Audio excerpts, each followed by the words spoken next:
பெற்றெடுத்த தாய்க்கும் தத்தெடுத்த தமிழுக்கும் ஜல்லிக்கட்டுக்கு பிறகு உதயமான தமிழ்நாடு இளைஞர் கட்சி தலைவருக்கும் உறுப்பினர்களுக்கும் நிர்வாகிகளுக்கும் இனிய வணக்கங்கள். அப்துல் கலாம் ஐயா பற்றி பேசுவதில் பெருமிதம் கொள்கிறேன். இதோ என்னுடைய உரை. அறிவு புத்தகம் நீ, அருமை பெட்டகம் நீ, அறிவியல் வித்தகன் நீ, 1000 கனவுகளின் களஞ்சியம் நீ, தென்கோடி தமிழகத்தில் பிறந்த கடைக்குட்டியே, ஏவுகணை நாயகனே, இந்திய திருநாட்டின் மாபெரும் விஞ்ஞானி, குடியரசுத் தலைவர், இளைஞர்களின் எழுச்சி நாயகர் போன்ற பல பட்டங்களுக்கு சொந்தக்காரர் டாக்டர் ஏபிஜே அப்துல் கலாம் ஐயா அவர்கள். எந்த மதத்திற்குள்ளும் அடக்க முடியாத மனிதர் அவர்.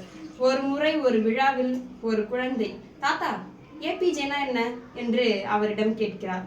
அதற்கு அவர் அவுல் பக்கீர் ஜெயின் குலாப்தீன் என தன்னுடைய பெற்றோர்களின் பெயரை கூறுகிறார். உடனே அந்த குழந்தை, ஏபிஜேனா என்ன நான் சொல்லட்டுமா? சொல்றா கண்ணு.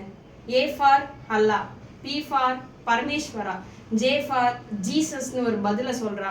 ஓடி போய் அந்த குழந்தைய கட்டி பிடிச்சிக்கிட்டாரு. இப்படியான குழந்தைகளுக்கும் குழந்தை உள்ளத்திற்கும் சொந்தக்காரர் நம் அப்துல் கலாம் ஐயா அவர்கள். பிறந்தநாள் என்றால் என்ன?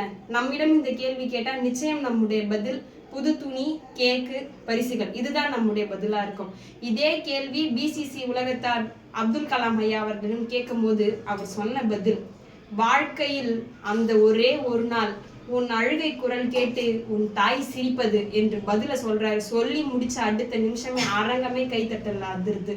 இப்படி பெற்ற தாய்க்கும் தத்தெடுத்த திருநாட்டிற்கும் சிறந்த மகனாக இருந்ததால் தான் அவர் இந்தியாவின் மாமனிதர். ஒரு தென்கோடி மாவட்டத்தில் பிறந்து தன்னுடைய கனவுகளுக்கும் சிறகுகள் உண்டு என்று நிரூபித்தவர் கலாம் ஐயா அவர்கள். கடற்கரை ராமேஸ்வரத்தின் உப்பு காற்று இந்திய விண்வெளி ஆராய்ச்சி நிறுவனத்தில் இன்று வரை அழியாத வரலாறை சிம்மாசனமிட்டு அமர்ந்து கொண்டிருக்கிறது என்றால் அதற்கு காரணம் அப்துல் கலாம் ஐயா தான். ஐயா சொன்னதில் எனக்கு பிடித்த பொன்மொழி, உலகம் உன்னை அறிவதை விட உலகிற்கு உன்னை அறிமுகம் செய்து கொள் அப்படின்னு ஒரு 2 வரியில சொல்லியிருப்பார். அந்த 2 வரிகளுக்கு அவ்வளவு உயிரோட்டம் இருக்கிறது. எப்படி என்னை உலகிற்கு அறிமுகம் செய்து கொள்வது? எல்லாருமே கண்டிப்பா இந்த கேள்வி கேட்போம். அதற்கும் அழகான பதிலை தருகிறார். வாய்ப்புகள் வரும்பொழுது அதை சரியாக பயன்படுத்தி கொண்டாலே உலகம் உன்னை அறிந்து கொள்ளும் என்று கூறுகிறார். சிந்தித்து பாருங்கள் தோழர்களே, ஒரு எளிய மனிதர் இவ்வளவு தூரம் சாதிக்க முடியும் என்றால் நீங்களும் சாதிக்க விரும்பினால் கலாம் ஐயா எழுதிய அக்னி சிறகு புத்தகத்தை படியுங்கள். 10 முறை படியுங்கள், 50 முறை படியுங்கள், 100 முறை கூட படியுங்கள். படிக்கும் ஒவ்வொரு முறையும் நீங்கள் வாழ்க்கையில் சிறகிட்டு பறப்பீர்கள்.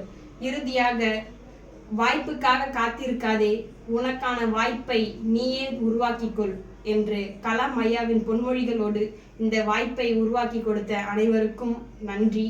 என்னுடைய உரையை இதோடு முடித்துக் கொள்கிறேன். நன்றி, வணக்கம்.